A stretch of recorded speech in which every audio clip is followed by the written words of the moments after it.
This is going to be absolutely down to the wire. Hello and welcome to part 51 of Backing the Boro. I'm Kev, and coming up on today's episode, we're away against Boreham Wood and then at home against Dartford in the National League. Since you were last with me, we've been on a really rather good run of form and a new hero has emerged. We're on, what is that, a 7-game unbeaten run, and Bradley Fewster has scored in 6 of those 7 games, and in that time has 3, 4, 8, 9... 10 goals in 6 games.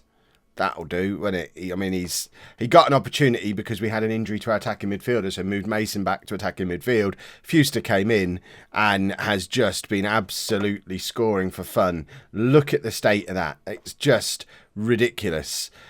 So league position means we are currently second with a game in hand over Hartlepool, just the 1 point behind them. So if we win our game in hand, which I'm not, is that today? No. So we're going to... Oh, actually, is it? Yeah, Hartlepool aren't playing. So if we win this first game against Boreham Wood, we go back to the top of the league. We did spend a couple of games up there, which was very pleasant, but then slipped up against Billericay. The way only I can slip up. 4-4. I think we were 4-0 up at one point. No, 3-0 up. And then 4-3. And no, actually, we were 4-3 down. No. I don't even remember. It was days ago. I get confused. But I really should look these things up before the videos start. But anyway, let's go beat Boreham Wood and hopefully put ourselves back top of the league with less than 10 games to go. And this is the team we're putting out there to do it. We've got Can in goal, a back four of Anderson, Sawyer, Redhead and Williams, with Sir Tom Elliott, Taylor and Hurd in midfield. Ball is now fit again to come in midfield, which means we're going with Scott and Fewster up front. Livesey Mason...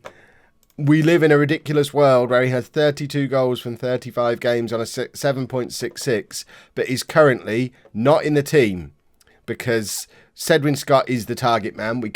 Neither of these two can do target man, and Fewster is in better form than Mason. So we've got a guy who's been scoring a goal every 85 minutes in the league this season, I think. See, I did check this beforehand.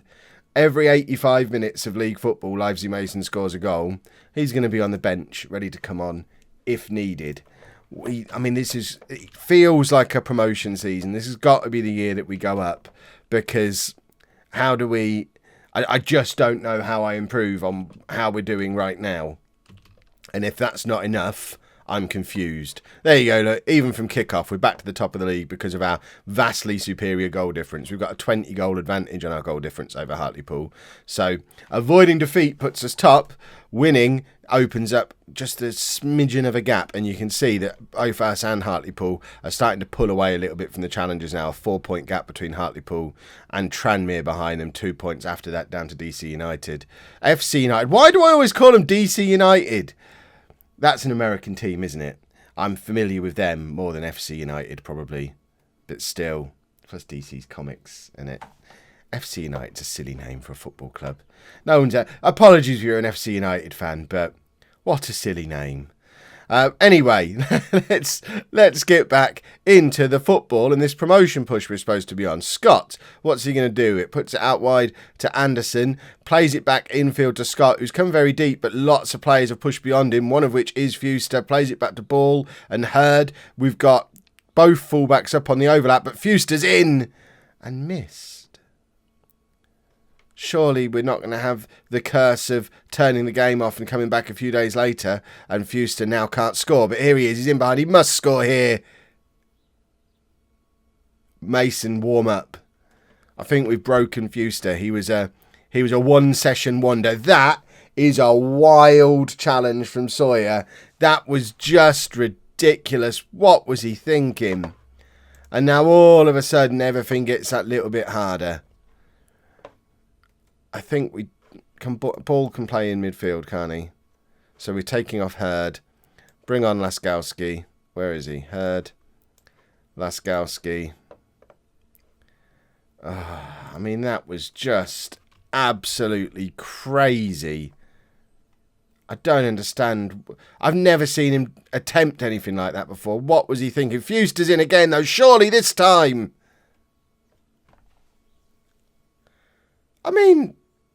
Is today just not going to go our way? Is that what's happening here?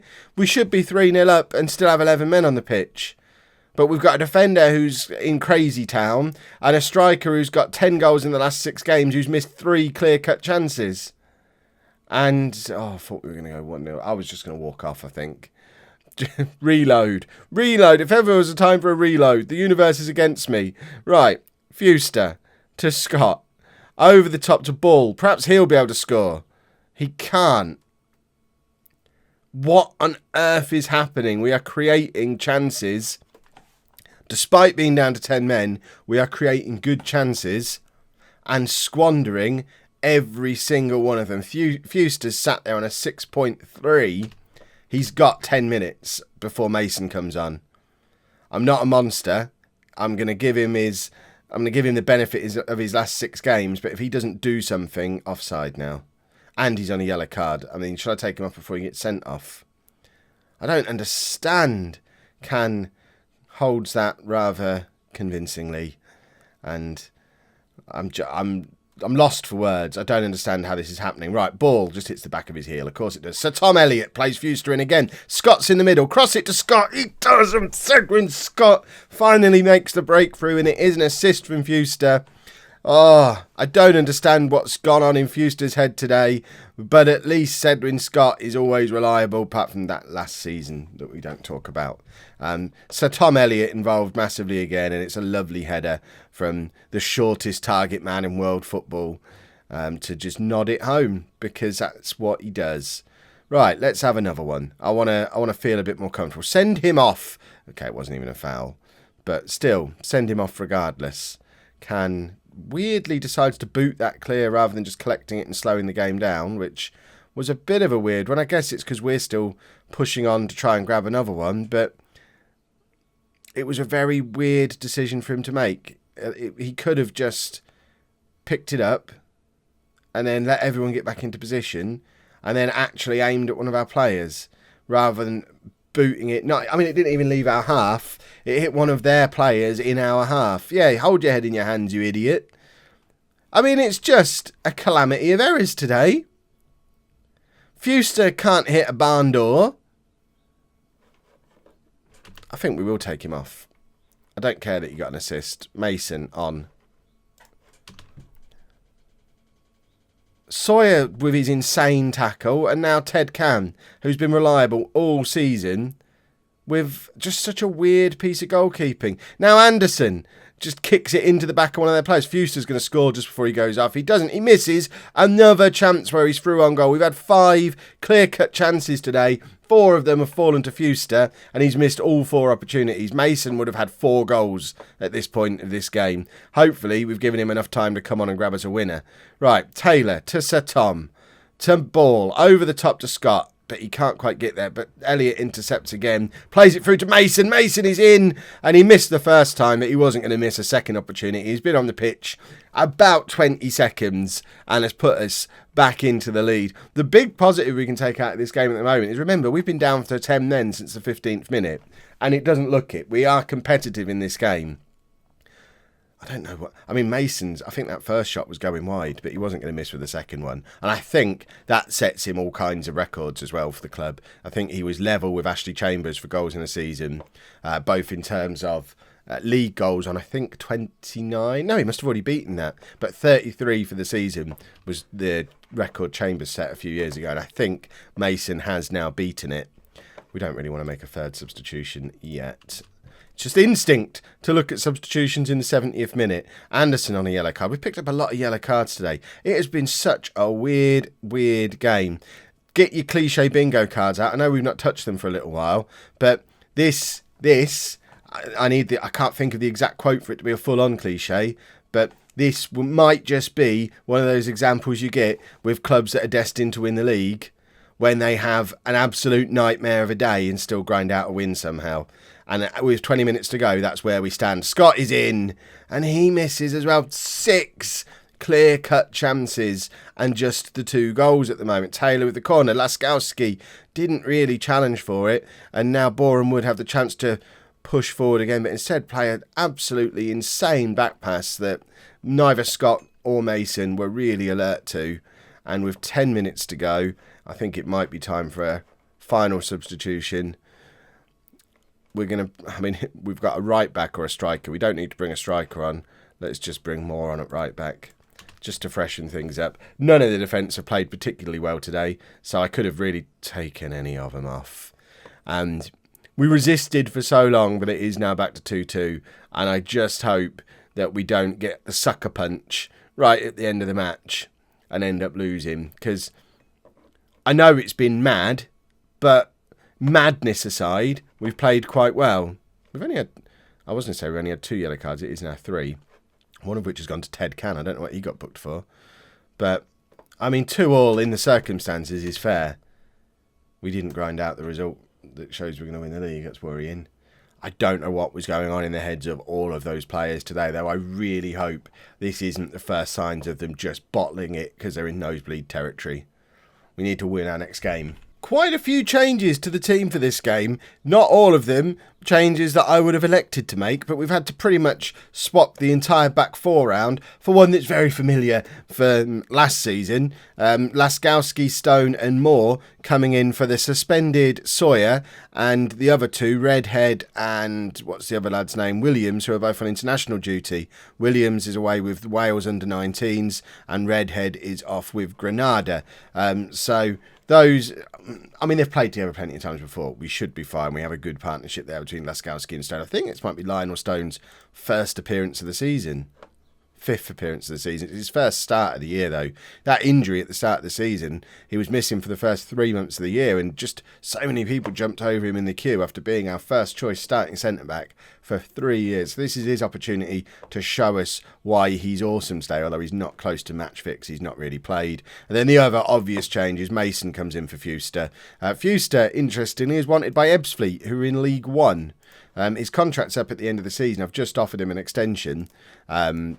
I presume Ebbsfleet only want him on a free, but I've offered him an extension for a year on a slight pay rise, just in case they decide they want to offer some money for him in the summer. And if we're still in this league next year, Fuster is definitely someone we want to keep around. If we're promoted, I don't know if we'll get away. Oh, for goodness sake. No defenders. I don't know if we'll get away with keeping Scott, Mason and Fuster. I don't think we can gamble on all three of them making a step up to the division above. Joel Kaduba, who we said we weren't going to play again, he's going to play out of position for most of the game. Because needs must. Where are Dartford in the league? Dartford are just outside the playoffs, so they've got everything to play for. That gap that I was talking about in the last game, non-existent. Us, Tranmere, Hartlepool, all level on 77 points at the top of the league. Now, Tranmere have stormed back seemingly from nowhere. There is a gap behind them, but I don't like the idea. This three-way battle seems a lot harder to win than the two-way battle we were in 5 minutes ago. Mason, justify me starting you. It's the first time he's started up front in about 5 games. His recent games have all been in attacking midfield, which is where his form dropped off a little bit, because obviously he's not an attacking midfielder, but we didn't have any, so we had to play him there. Hopefully, it's all going wrong. And that pushes us all the way down to 3rd if it ends like this. Still only 1 point behind top of the league. We've still got to play Hartlepool before the season ends as well, but I'm now very worried about Tranmere. I said in yesterday's video that I was quite happy going into that Hartlepool game right at the end of the season. I think it's the 4th game from the end. I would be quite happy going into that game 2 points behind him, because at least then we know if we win it, we're all right. But with Tranmere pushing themselves into the mix, we could go and beat Tranmere. We could go and beat Hartlepool, but still miss out on promotion to Tranmere and be stuck in the playoffs with Hartlepool, who've dominated the league all year. And that would be an absolute disaster. We need to win this game. Fuster, get warming up. Oh, goodness me. Is Fuster really going to be the solution after his last game? Perhaps, I don't know. Perhaps he just needed to be substituted and dropped to remind him that he's not guaranteed starting all the time. More to Hurd. Over the top to Mason. What can he do with this? Crosses it to Scott and the ever-reliable Cedwyn Scott. He doesn't score spectacular numbers of goals anymore because he's playing on support rather than attack to accommodate the likes of Mason and Fuster, who do get the spectacular numbers of goals. But goodness me, does Cedwyn Scott weigh in with some important goals. We saw it in the last game. We've seen it again in this one. The man is a hero, and it's his second goal of the episode. Draws us level, and we've actually got 11 men on the pitch this time. Admittedly, it's a very makeshift defence, but you'd think we should be able to go on and win this game. If we are going to be good enough to get promoted, we should win this game. It's as simple as that. Dartford aren't even in a playoff spot. If we can't beat Dartford at home, we're not going to get up. And if we do get up, we'll come straight back down again. We're 2-1 down. We need goals. I don't really want to take Mason off because he's made of goals, but at the same time, he's not playing well today. We made the decision with Fuster in the last game, who was in incredible form, and it paid off. I think we might have to make the same decision today. Mason's not playing well. Let's get Fuster on for half an hour, which it won't let me do on that screen for some reason. Let's get Fuster on for half an hour and see if he's got a goal in him, or two. I mean, a draw's not good enough. Although a draw, I think, does put us back to the top of the league because of goal difference. So actually, a draw is absolutely good enough, although a win would be nicer. But we're actually defending again with our makeshift defence. And it clears up to Fuster. He's got space to run into. I don't know where Scott is. I can't see him. He is in the middle, I think. Squares it to Sir Tom Elliott, who forces a save out of the keeper. But Fuster's there to tuck away the rebound, but he was offside, I think. Sir Tom, so close to proving once again what a hero he is. I feel like it's time for Mitchell Glover to prove himself. How many times have I said that this season? But Ball's not playing well. Glover is on. Glover, when Ball was injured as well, which is why he didn't get his opportunity and we had to pull Mason out of position. Everyone got injured at the same time. But now Glover has the opportunity to make himself a hero. We need a couple of heroes today, and that's some poor defending again. But what do you expect with the defenders that we've got on the pitch? And Kaduba, he's not a defender. He's doing his best. He's not as incompetent as he looked the last time we played him, but he's just not a defender. And Hurd lumps it clear, but it's not going to be enough. We're going to lose. This has been a very disappointing episode. Fuster, can he tuck this away? He cannot. And I think that's probably that. We've not even created chances today. The first game, at least we could be frustrated that we created a lot of chances and kept missing them all. This one's much more of a worry because we've not even been creating the chances and we deserve to lose. And those players are away on international duty for another 2 games. I promised you it'd go down to the wire. 6 games left, fixtures-wise. I'll play the next 2 offline. Then on Tuesday we'll come back with Hartlepool and Dagenham. And then we'll do Hereford and Boston the next day. And hopefully we'll be celebrating promotion and we won't be sat here next weekend doing the stupid playoffs. If you've enjoyed that, please make sure you pop a nice big thumbs up on there for me. Subscribe to the channel for daily Football Manager videos. And thank you very much for watching.